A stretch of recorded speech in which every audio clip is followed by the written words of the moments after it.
Hi dear, എല്ലാവർക്കും പുതിയൊരു വീഡിയോയിലേക്ക് സ്വാഗതം.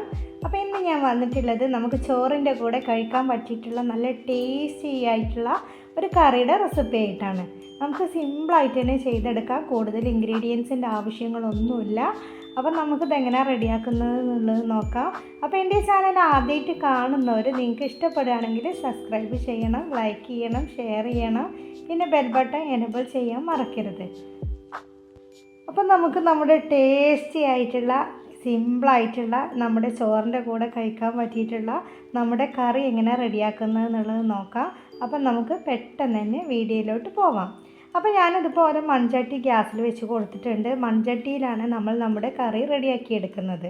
അപ്പോൾ ഇനി നമുക്കിതിലേക്ക് വെളിച്ചെണ്ണ ഒഴിച്ച് കൊടുക്കാം. ഒരു 3 സ്പൂൺ വെളിച്ചെണ്ണ നമുക്കിതിലേക്ക് ഒഴിച്ച് കൊടുക്കാം. എണ്ണ ചൂടായിട്ട് വരാൻ വേണ്ടിയിട്ട് നമുക്കൊന്ന് വെയിറ്റ് ചെയ്യാം. എണ്ണ ചൂടായതിന് ശേഷം നമുക്കിതിലേക്ക് കടുക് ചേർത്ത് കൊടുക്കാം. എണ്ണ ചൂടായിട്ട് വന്നിട്ടുണ്ട്. അപ്പോൾ ഇനി നമുക്കിതിലേക്ക് കടുക് ചേർത്ത് കൊടുക്കാം. ഒരു 4 സ്പൂൺ കടുക് ചേർത്ത് കൊടുക്കാം. ഇനി അതുപോലെ തന്നെ നമുക്ക് 4 സ്പൂണ് ഉലുവയും കൂടെ ഇതിലേക്ക് ചേർത്ത് കൊടുക്കാം. ഇനി നമുക്കിതിലേക്ക് ചുവന്ന മുളകാണ് എടുത്തിട്ടുള്ളത്. നമ്മുടെ വറ്റൽമുളക് ഉണ്ടല്ലോ, അത് 4 എണ്ണമാണ് ഞാൻ എടുത്തിട്ടുള്ളത്. അതൊന്ന് കട്ട് ചെയ്തിട്ട് നമുക്കിതിലേക്ക് അങ്ങ് ഇട്ട് കൊടുക്കാം. ഇതുപോലെ കത്തിരി വെച്ചിട്ടാണ് ഞാൻ കട്ട് ചെയ്യുന്നത്. അതും കൂടെ നമുക്കിതിലേക്ക് ഇട്ട് കൊടുക്കാം. ഇനി നമുക്ക് ആവശ്യത്തിനുള്ള കറിവേപ്പിലയും കൂടെ ഇതിലേക്ക് ചേർത്ത് കൊടുക്കാം.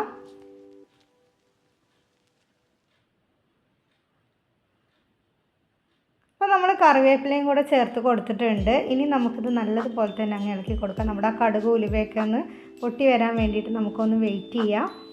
അപ്പോൾ 2-3 പ്രാവശ്യം ഇതുപോലെ അങ്ങ് ഇളക്കി കൊടുക്കാം. തീ സിമ്മിലിട്ടിട്ട് കൊടുത്തിട്ട് വേണം നമ്മളിതുപോലെ അങ്ങ് ചെയ്തെടുക്കാൻ. ഇനി നമുക്ക് നമ്മുടെ കടുക് ഉലുവയൊക്കെ നല്ലതുപോലെ തന്നെ പൊട്ടി വരുമ്പോൾ നമ്മളിതുപോലെ ഒരു ചെറിയൊരു വലിയ ഉള്ളിയാണ് എടുത്തിട്ടുള്ളത്. അതിതുപോലെ കട്ട് ചെയ്തതും കൂടെ നമുക്കിതിലേക്ക് അങ്ങ് ചേർത്ത് കൊടുക്കാം. ഇനി നമുക്ക് നല്ലതുപോലെ തന്നെ അങ്ങ് ഇളക്കി കൊടുക്കാം. നമ്മുടെ ഈ ഉള്ളി ഒരു നല്ലതുപോലെ തന്നെ വഴണ്ടി വരുന്നത് വരെ നമുക്കിതുപോലെ അങ്ങ് ഇളക്കി കൊടുക്കാം. തീ സിമ്മിലിട്ട് കൊടുത്തിട്ട് വേണം നമ്മളിതുപോലെ അങ്ങ് ചെയ്യാൻ, അല്ലെങ്കിൽ പെട്ടെന്ന് അടിക്ക് പിടിക്കും മൺചട്ടി ആയതുകൊണ്ട് തന്നെ. അപ്പോൾ നമ്മൾ തീ സിമ്മിലിട്ട് കൊടുത്തിട്ട് ഇതുപോലെ ചെയ്തെടുത്താൽ മതി. അപ്പോൾ ഇനി നമുക്ക് നമ്മുടെ ഉള്ളി നല്ലതുപോലെ തന്നെ അങ്ങ് വഴറ്റി കൊടുക്കാം. അതുപോലെ ഇടയ്ക്കിടയ്ക്ക് അങ്ങ് ഇളക്കി കൊടുക്കുകയും ചെയ്യാം.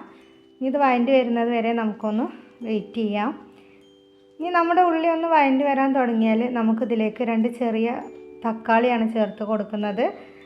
അപ്പോൾ നമ്മൾ തക്കാളി ചേർത്ത് കൊടുത്തിട്ടുണ്ട്. തക്കാളി ചേർത്ത് കൊടുത്തിട്ട് വീണ്ടും നമുക്ക് നല്ലതുപോലെ തന്നെ അങ്ങ് ഇളക്കി കൊടുക്കാം. നമ്മുടെ തക്കാളി നല്ലതുപോലെ തന്നെ വഴണ്ടി വരുന്നത് വരെ നമുക്കിതൊന്ന് വേവിച്ചെടുക്കേണ്ട ആവശ്യമുണ്ട്. അപ്പോൾ നമ്മൾ തക്കാളി വെച്ചിട്ടുള്ള പുളിശ്ശേരിയാണ് ഇവിടെ റെഡിയാക്കി എടുക്കുന്നത്. നമുക്ക് ചോറിൻ്റെ കൂടെയൊക്കെ കഴിക്കാൻ നല്ലൊരു ടേസ്റ്റുള്ളൊരു കറി തന്നെയാണ്. നമുക്ക് സിമ്പിളായിട്ട് തന്നെ റെഡിയാക്കി എടുക്കുകയും ചെയ്യാം. ഇനി നമുക്കിതിലേക്ക് ആവശ്യത്തിനുള്ള ഉപ്പ് ചേർത്ത് കൊടുക്കാം. ഉപ്പ് ചേർത്ത് കൊടുത്താൽ നമ്മുടെ തക്കാളി ഉള്ളിയൊക്കെ നല്ലതുപോലെ പെട്ടെന്ന് തന്നെ നമുക്ക് വെന്തിട്ട് കിട്ടും. അപ്പം ഇനി നമുക്കിതുപോലെ ഇടയ്ക്കിടയ്ക്ക് ഇങ്ങനെ ഇളക്കി കൊടുക്കാം. നമ്മുടെ തക്കാളി നല്ലതുപോലെ തന്നെ അങ്ങ് കുഴഞ്ഞ് വരുന്നത് വരെ ഒന്നങ്ങ് വേവിച്ചെടുക്കാം. അപ്പം ഇനി ഇതുപോലെ ഇടയ്ക്കിടയ്ക്ക് ഇങ്ങനെ ഇളക്കി കൊടുക്കുക, അല്ലെങ്കിൽ അടിക്ക് പിടിക്കും. അത് നമ്മൾ പ്രത്യേകം ശ്രദ്ധിക്കണം. ഇതുപോലെ കറി ഉണ്ടാക്കിയിട്ട് കഴിക്കാൻ, ചോറിൻ്റെ കൂടെ കഴിക്കാൻ നല്ല ടേസ്റ്റാണ്. അപ്പോൾ എല്ലാവരും ഇതുപോലെ ഒന്ന് ട്രൈ ചെയ്ത് നോക്കണം. പിന്നെ നമുക്ക് ഇടയ്ക്കിടയ്ക്ക് ഇങ്ങനെ ഇളക്കി കൊടുക്കാം. നമ്മുടെ തക്കാളി നല്ലതുപോലെ തന്നെ വെന്ത് വരുന്നത് വരെ നമുക്കങ്ങ് വെയിറ്റ് ചെയ്യാം. തക്കാളി നല്ലതുപോലെ വേവിച്ചെടുക്കണം. അത് നമ്മുടെ ഈ കറിയിലേക്ക് നല്ല ടേസ്റ്റാണ്. ഇനി നമുക്ക് കുറച്ച് വെള്ളം വേണമെങ്കിൽ ചേർത്ത് കൊടുക്കാം ഈ സമയത്ത് തന്നെ. പക്ഷേ ഞാനിപ്പോൾ വെള്ളം ചേർത്ത് കൊടുക്കുന്നില്ല, ഞാൻ കുറച്ച് കഴിഞ്ഞിട്ടാണ് ചേർത്ത് കൊടുക്കുന്നത്. ഇനി നമുക്കിതിലേക്ക് കുറച്ച് കായപ്പൊടി ചേർത്ത് കൊടുക്കാം. കൂടുതൽ ചേർത്ത് കൊടുക്കരുത്, അപ്പോൾ കയ്പ്പ് രസം വരും. അപ്പോൾ നമുക്ക് കുറച്ച് കായപ്പൊടി ചേർത്ത് കൊടുക്കാം. പിന്നെ നമുക്കിതിലേക്ക് ഒരു 4 സ്പൂണ് മഞ്ഞൾപ്പൊടിയും കൂടെ ചേർത്ത് കൊടുക്കാം. കൂടുതൽ ചേർത്ത് കൊടുക്കേണ്ട ആവശ്യമില്ല. ഒരു 4 സ്പൂണ് മഞ്ഞൾപ്പൊടിയും കൂടെ ചേർത്ത് കൊടുക്കാം. ഇനി വീണ്ടും നമുക്ക് നല്ലതുപോലെ തന്നെ അങ്ങ് ഇളക്കി കൊടുക്കാം. നമ്മുടെ മസാലപ്പൊടിയുടെ പച്ചമണം പോകുന്നത് വരെ നമുക്ക് നല്ലതുപോലെ തന്നെ അങ്ങ് ഇളക്കി കൊടുക്കാം. ഏകദേശം നമ്മുടെ തക്കാളിയൊക്കെ നല്ലതുപോലെ തന്നെ വെന്ത് വന്നിട്ടുണ്ട്. എന്നാലും നമുക്ക് നല്ലതുപോലെ തന്നെ ഇനിയും വേവിച്ചെടുക്കണം. അപ്പോൾ നമുക്കിതുപോലെ നല്ലതുപോലെ തന്നെ അങ്ങ് ഇളക്കി കൊടുക്കാം. അപ്പോൾ ഞാനിപ്പോൾ കുറച്ച് കറി ഇവിടെ റെഡിയാക്കുന്നുള്ളൂ. നിങ്ങൾക്ക് കൂടുതൽ കറി വേണമെങ്കിൽ നമ്മൾ എടുത്തിട്ടുള്ള ഇൻഗ്രീഡിയൻസ് കൂടുതൽ എടുത്താൽ മതി, അതൊന്ന് ശ്രദ്ധിച്ചാൽ മാത്രം മതി. അപ്പോൾ നമ്മുടെ തക്കാളി ഏകദേശം ഇവിടെ നല്ലതുപോലെ തന്നെ വെന്ത് വന്നിട്ടുണ്ട്. അപ്പോൾ ഇനി നമുക്കിതിലേക്ക് കുറച്ച് വെള്ളം ഒഴിച്ച് കൊടുക്കാം. ഒരു 3-4 സ്പൂൺ വെള്ളവും കൂടെ ഒഴിച്ച് കൊടുക്കാം. ഇനി വീണ്ടും നല്ലതുപോലെ തന്നെ അങ്ങ് ഇളക്കി കൊടുക്കാം. നമ്മുടെ തക്കാളി ഒന്നും കൂടെ വേവിച്ചെടുക്കാൻ വേണ്ടിയിട്ടാണ് നമ്മളിതുപോലെ ചെയ്യുന്നത്. ഇനി നമുക്കിത് അടച്ച് വെച്ചിട്ട് ഈ വെള്ളം ഒന്ന് വറ്റി വരാൻ വേണ്ടിയിട്ട് നമുക്കൊന്ന് വെയിറ്റ് ചെയ്യാം. ഇനി നമുക്ക് നമ്മുടെ കറിയിലേക്ക് വേണ്ടിയിട്ട് നമുക്ക് തൈര് റെഡിയാക്കി എടുക്കാം. അപ്പോൾ ഞാനിതുപോലെ ഒരു ബൗൾ എടുത്തിട്ടുണ്ട്. അപ്പോൾ ഞാനിപ്പോൾ 1 കപ്പ് തൈരാണ് എടുത്തിട്ടുള്ളത്. അപ്പോൾ ഞാൻ എൻ്റെ കയ്യിലുള്ള തൈര് കഴിഞ്ഞിട്ടുണ്ട്. അപ്പോൾ കവറിൽ നിന്ന് തന്നെയാണ് എടുക്കുന്നത്. ഇനി നമുക്ക് നമ്മുടെ ഈ തൈര് നല്ലതുപോലെ തന്നെ അങ്ങ് കട്ടയൊന്നും ഇല്ലാതെ അങ്ങ് മിക്സ് ചെയ്തെടുക്കാം. നമുക്കിതിലേക്ക് കുറച്ച് വെള്ളവും കൂടെ ചേർത്ത് കൊടുക്കാം ആവശ്യമുള്ളവർക്ക്. നമുക്ക് നല്ല തിക്കായിട്ടുള്ള കറിയാണ് വേണ്ടതെന്നുണ്ടെങ്കിൽ നമ്മളിതിലേക്ക് വെള്ളം ചേർക്കേണ്ട ആവശ്യമില്ല. കുറച്ച് ലൂസുള്ള കറിയാണ് വേണ്ടതെന്നുണ്ടെങ്കിൽ നമ്മൾ കുറച്ച് 1 കപ്പ് തൈരിന് 1/2 കപ്പ് വെള്ളമൊക്കെ ചേർത്ത് കൊടുത്തിട്ട് നല്ലതുപോലെ തന്നെ അങ്ങ് മിക്സ് ചെയ്തെടുക്കാം. അത് നമുക്ക് നമ്മുടെ ഇഷ്ടത്തിനനുസരിച്ചിട്ട് ചെയ്തെടുക്കാം. അപ്പോൾ ഞാനിപ്പോൾ ഇതിലേക്ക് കുറച്ച് വെള്ളം ചേർത്ത് കൊടുക്കുന്നുണ്ട്, കൂടുതൽ വെള്ളം ചേർത്ത് കൊടുക്കുന്നില്ല. അപ്പോൾ എനിക്ക് കുറച്ച് തിക്കായിട്ടുള്ള കറിയാണ് ഞാനിവിടെ റെഡിയാക്കി എടുക്കുന്നത്. ഇനി നമുക്ക് നമ്മുടെ തക്കാളി ഒന്ന് തുറന്ന് നോക്കാം. അപ്പോൾ അത് നല്ലതുപോലെ തന്നെ വെന്ത് വന്നിട്ടുണ്ട്. അപ്പോൾ ഇനി നമ്മൾ റെഡിയാക്കി വെച്ചിട്ടുള്ള നമ്മുടെ തൈര് നമുക്കിതിലേക്ക് ചേർത്ത് കൊടുക്കാം. അപ്പോൾ നമ്മൾ ഈ സമയത്ത് തീ സിമ്മിലിട്ട് കൊടുക്കണം.